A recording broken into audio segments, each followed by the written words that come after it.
você e eu, junto com a terapeuta de família e casal Isabel Passos, fechando essa série de programas aqui no Sem Tabu sobre infidelidade. E eu quero lembrar para você uma coisa, nós queremos oferecer um material por escrito ou pode ser online também, caso você precise, que é a nossa revista Entre Família. Vamos cuidar do casamento, vamos cuidar da família, vamos dar atenção às pessoas. Eu nem estou falando que você considere agora a instituição casamento, o sagrado casamento, e ficar em torno somente desse aspecto. Considera que pessoas à sua volta podem estar pedindo socorro, como aquela pessoa faminta, que algumas vezes encontramos na rua, está nos pedindo uma mão estendida, pedindo pão. Está com fome. E você olha, tem uma dó e diz, meu Deus, ele está com fome. Sabia que tem gente dentro da casa da gente, quando a geladeira está farta, os armários estão cheios, mas tem alguém dentro de casa miserável, morrendo de fome, de uma mínima atenção, de uma mísera atenção, de um mísero abraço. Eu digo mísero diante de um universo de afeto que a gente pode dar e às vezes não dá um abraço, um obrigado, um bom dia. Então isso aqui é material para a gente cuidar de si, dos relacionamentos, para ver se a gente consegue atender a fome de afeto e de amor que acontece dentro de casa, entre marido e mulher, pais e filhos, porque é disso que as pessoas estão morrendo, é disso que nós estamos adoecendo, é da falta de amor, de afeto, de alimento afetivo dentro de casa. Então, entre em contato, pode ser por telefone 0 operadora 12 21 27 31 21, 12 21 27 31 21 ou nosso WhatsApp 12 918 98100 1615, 98100 1615. Vamos lá? Isabel Passos, diz pra gente. A última coisa que você disse antes de ir para o intervalo foi que numa traição é possível ouvir um dos envolvidos dizer: eu traí, eu reconheço que eu errei, mas é porque você, e joga pro outro. No momento que eu digo que errei, que eu confesso que errei, mas eu projeto no outro a razão pelo meu erro, eu erro de novo. Eu firo de novo.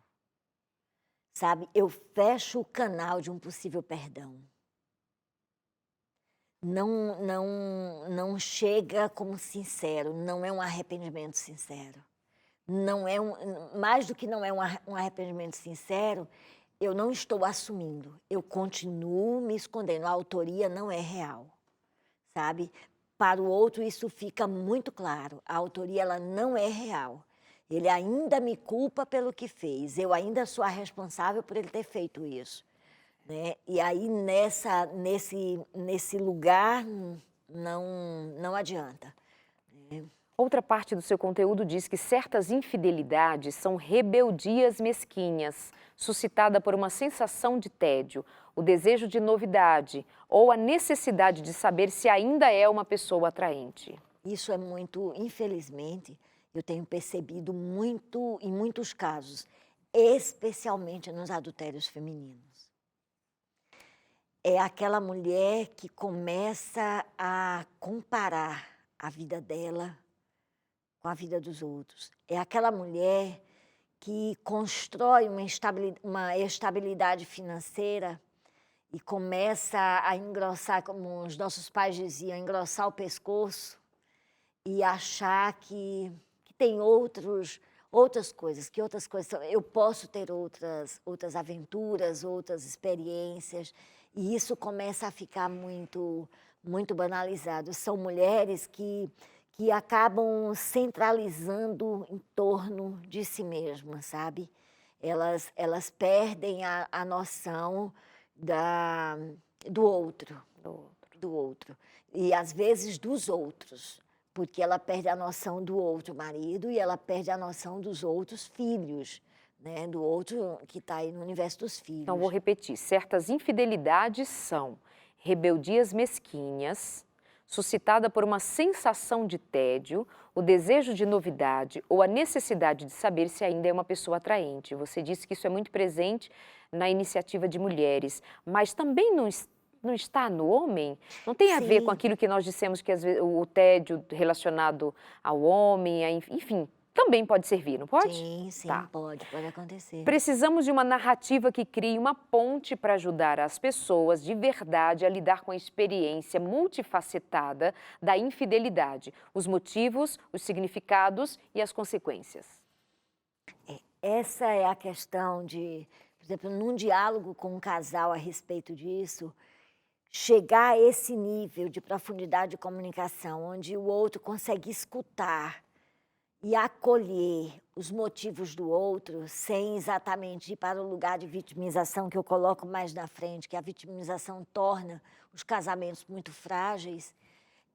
Inclusive, esse material eu estudei, além da experiência do consultório, é um outro livro que eu indico também, que é o Casos e Casos, de Esther Perel, né, que ela discute a infidelidade, que é uma terapeuta de casal de Chicago, extremamente experiente, e ela discute esse assunto. E ela tem um outro livro também, que eu também indico, que é O Sexo no Cativeiro, que é um livro pequeno, um livro bem pequeno, mas um livro poderoso, maravilhoso.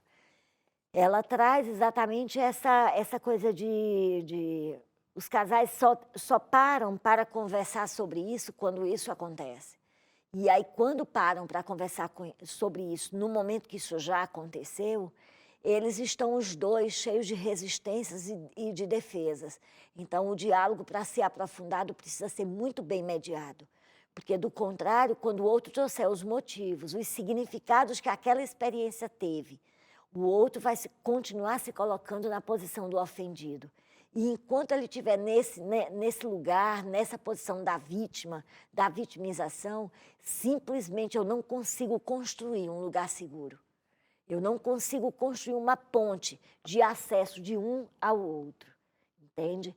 Fica bem complicado o diálogo. Você diz também, nós falamos sobre vitimização num outro programa. Cabe talvez aqui, mas vou correr contra o tempo para aproveitar e trazer a seguinte coisa. Embora a infidelidade tenha se tornado um dos principais motivos do divórcio, um grande número de casais continua junto, apesar dos casos fora do casamento. Mas, por quanto tempo? Em que condições? Sairão mais fortes ou vão enterrar o caso sob uma montanha de vergonha e desconfianças? Essa é uma decisão básica que o casal precisa tomar. Muitos casais, e eu já vi inclusive situações em que mulheres decidem continuar com seus maridos, ou vice-versa, simplesmente como uma forma de vingança, para torturar. Ou para se vingar da outra medindo força, ou do outro medindo força, dizendo assim, ficou comigo, é meu. Entendeu? Num movimento territorialista. Entendeu? E sem levar em conta a dor que ela mesma vai carregar, porque ela também não vai estar feliz nessa relação. É importante o casal, nessa hora, decidir do que eles dão conta. Uma coisa que a gente sempre diz nessas situações, Darleide, a gente deixa eles conscientes, olha, o casamento de vocês acabou. Acabou. Esqueça aquele casamento. Agora, a pergunta que vocês têm que responder é se vocês querem construir um segundo casamento mais saudável. Um segundo casamento entre eles. Não é com o outro, é entre eles. Ou se eles vão escolher ficar atrás dessa montanha de vergonha e de vinganças, de você ficar lançando no rosto, de você ficar punindo o outro para o resto da vida, de você ficar tendo que controlar o outro o tempo inteiro, vigiando o celular, vigiando o carro, vigiando tudo, sabe? Nessa angústia, nesse inferno de vida, porque se transforma no inferno. Então, é algo que é da ordem da decisão do casal. Agora, tem gente que não admite ser traído, né? Tem gente que categoricamente já é decidido. Acabou. Acabou. Não tem segunda chance comigo. Não. Tem. Infelizmente tem, Darleide. Infelizmente, quando se fecha desse jeito, Tem o que fazer. Não tem o que fazer, não tem o que fazer. E é possível que seja da natureza desse indivíduo, porque ele não tem estrutura para aguentar, porque o baque é grande, a disposição para este segundo casamento entre duas pessoas feridas é muito grande, E aí leva tempo, não é assim, né? Não, não é assim.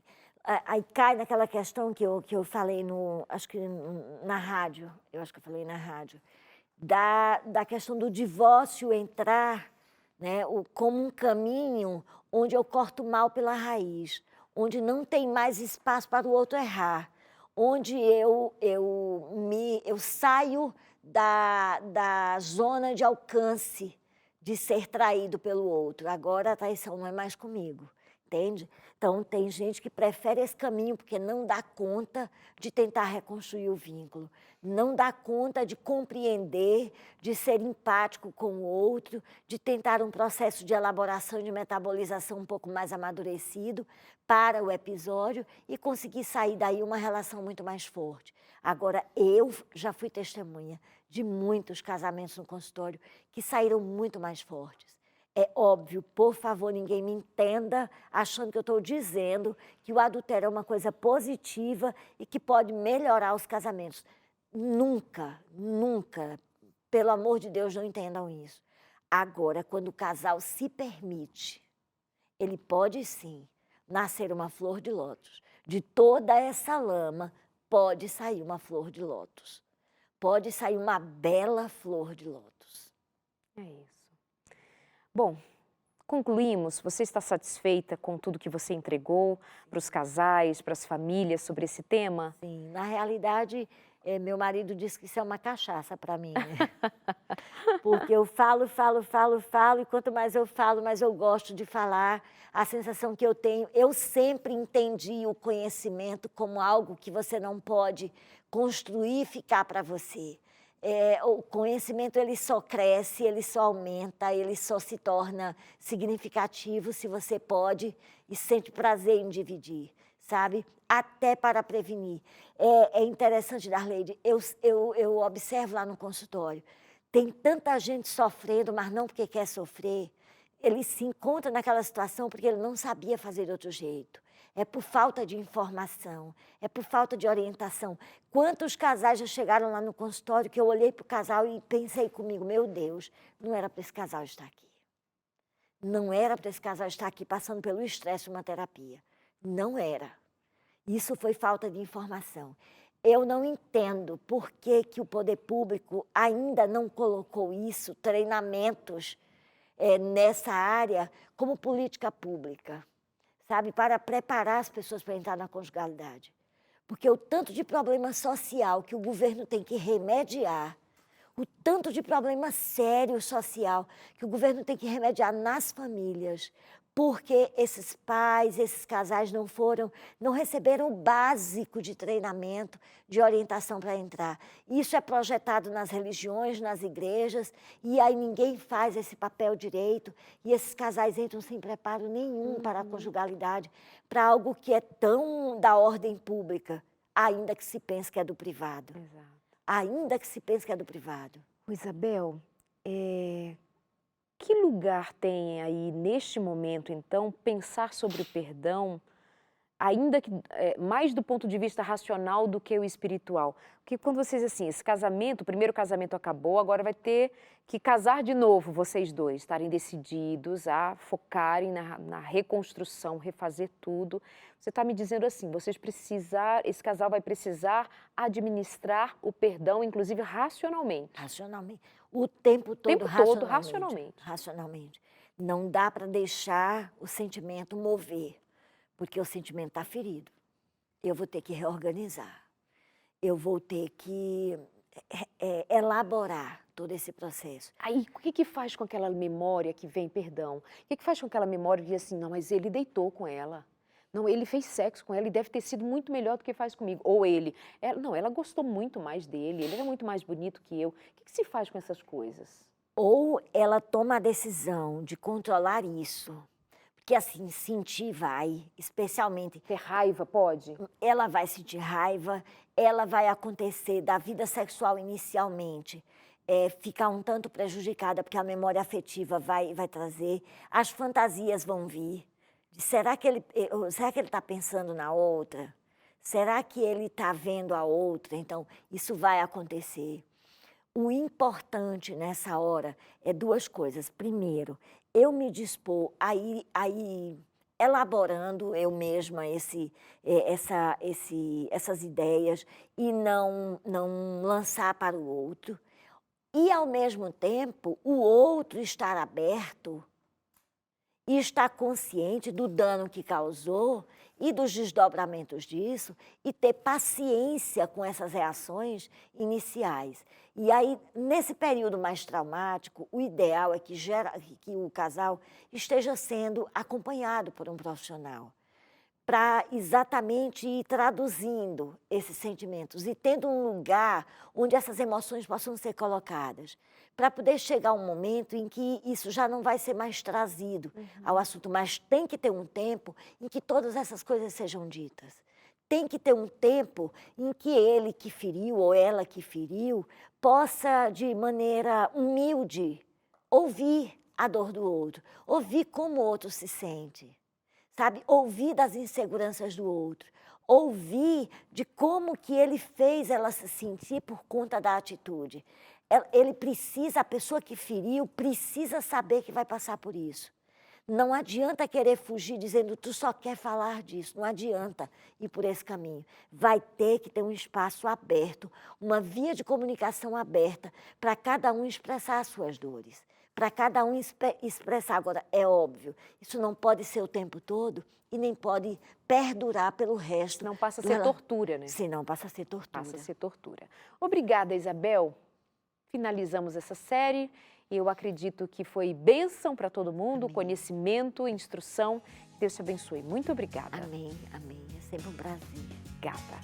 Tchau, pessoal. Boa noite. Pensa nessas coisas, cuida do seu relacionamento, cuida de si.